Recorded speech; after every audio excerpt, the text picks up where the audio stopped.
Good evening, Angel. Why don't we go through a gratitude exercise together? Something short and sweet to top us up and to prime us for feeling thankful for what we have. Is it right if I reach out to you from time to time? Thank you. So, one thing that I was thinking about in the spirit of the new year is feeling thankful for possibilities. Possibilities. Everything that has yet to be and that can be. All that we don't know and all that we wish to know. And how much our imaginations can play a part in that. I think there's a beauty in what we can make believe and what we can help to generate to come to fruition. So there's a beauty in that potential. Now, we don't want to live too much in that world, only in potential energy. We want to be grounded and realize what is here, but there's so much specialness in the anticipation of what is to come. A lot of joy comes from anticipation, and so I'm thankful for part of our motivation process, part of what helps us to get going and to dream and to move is the spirit of anticipation. What do you anticipate and what are you wishing for? It may have to do with New Year's resolutions, although it might not be that time of year when you're watching this. But is there something that's in the short term? If it's a meal that you're anticipating, if it's a connection that you'd like to make, if it's a project you're working on, some sort of creative outlet or recreational outlet, something that you're looking forward to getting down to business, accomplishing something that might be difficult or challenging or tedious, but has been on your list to do to get done. It can even be a chore. Anticipating, feeling that sense of accomplishment or the sense of surfing into that activity that we're excited for is, I think, special. And I am grateful also, talking about our imaginations, grateful for our ability to dream, our ability to visualize, to see things. And I've discussed this in a video before. I actually don't know, and I still haven't looked, if we can create things in our mind that actually don't exist anywhere in the real world. I suspect that's true. Perhaps it's an accumulation of different things that we've seen, and maybe we invent something new. Of course, because there's new inventions all the time. But I wonder if something that that possibly couldn't exist in our world, if we are able to fathom something like that. It's interesting. But think of all the wonderful and wild and wacky and spectacular and interesting and unusual and weird and beautiful and serene and all the wonderful aspects of your imagination that you have and that you can apply to your day-to-day life and that you can apply just for your own enjoyment. If it's making up a story that we tell to others or just tell to ourselves, if it's the incorporation of humor in a scenario, if it's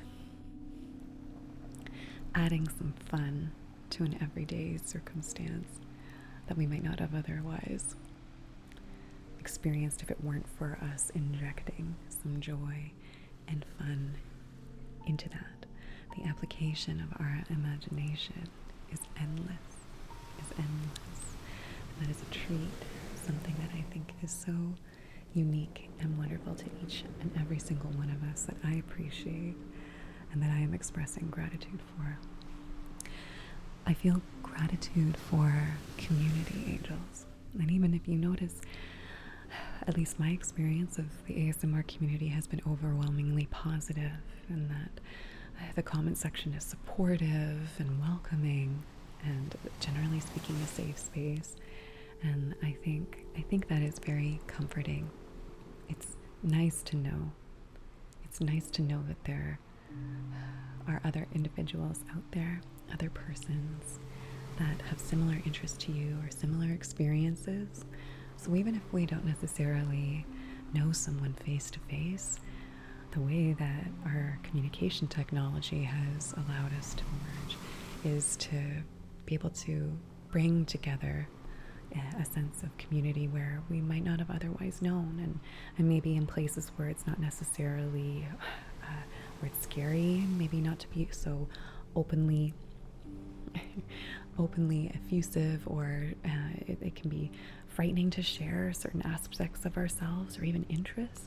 Being able to have a place to come to get to know other people, or to be able to share concerns or dreams or plans, things that other people have gone through, experiences that we couldn't have imagined that we had in common with other people, that exists in community both abroad, so what joins with what aligns people through the internet and through social media and other things of the sort, mail, but also there are opportunities in our communities, in our local communities, that we may have never imagined.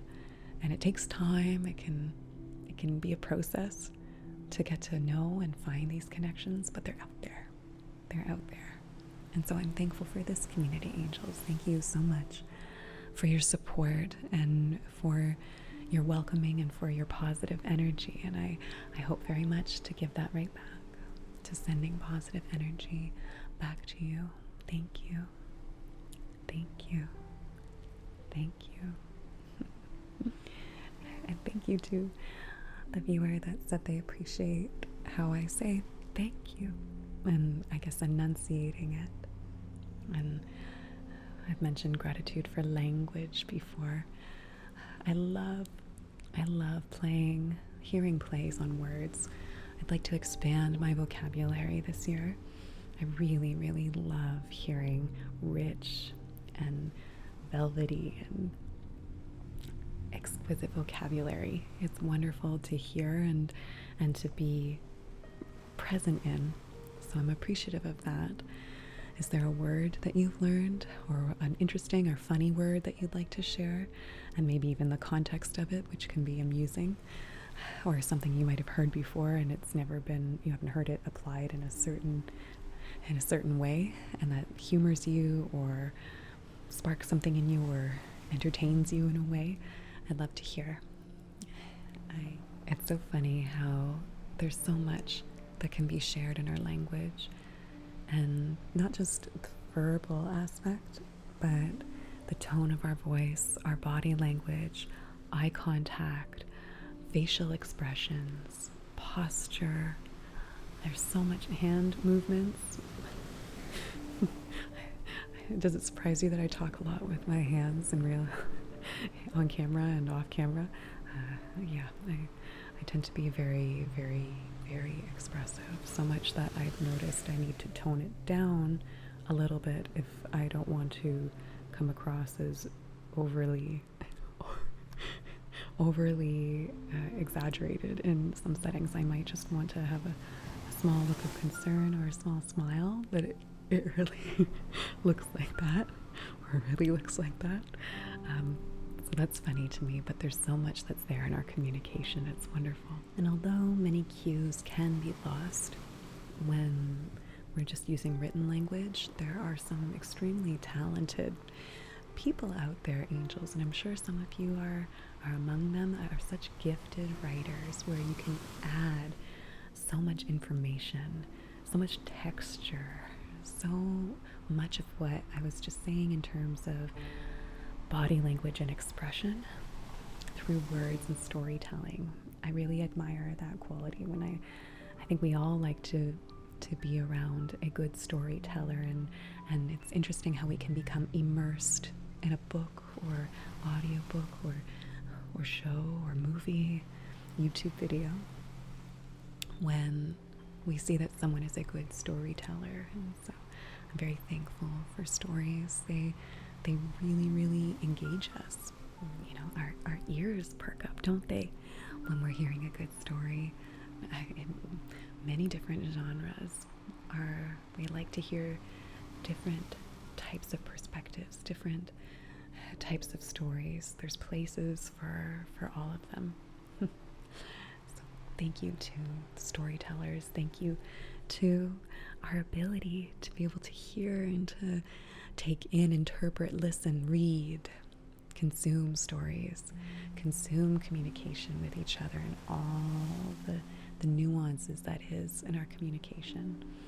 Have you ever noticed expressions that animals have? I really like dogs, and you can see some of their expressions, and there are dogs that are able to express themselves through language. There's those buttons you can look up on YouTube, and there's different, I'm sure on different social media platforms, dogs that have learned words and they've been trained to be able to speak them, and they can have quite expansive vocabularies.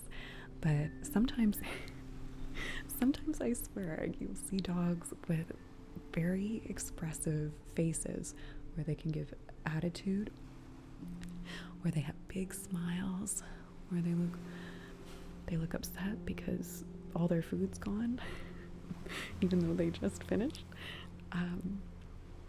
Dogs can be very expressive, and I'm sure other animals are the same.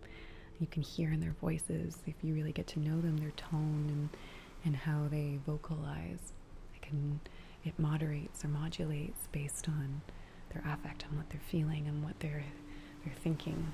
You know, I'm sure there's just such a huge world when it comes to non-human animal communication that we're just scratching the surface of.